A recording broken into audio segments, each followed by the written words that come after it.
Hi everyone!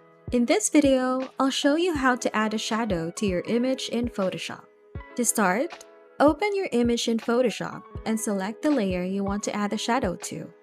Next, at the bottom of the Layers panel, click on the Effects icon.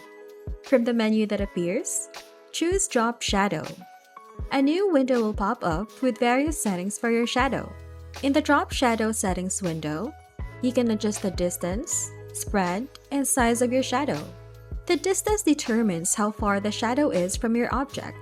The spread controls how much the shadow expands. And the size adjusts the shadow's softness. You can also change the angle of the shadow by adjusting the angle slider, which allows you to position the shadow according to your light source. Feel free to play around with these settings until you achieve the look you want. If you want to customize the color of your shadow, click on the color swatch in the Drop Shadow window and choose a new color. You also have the opacity to play with.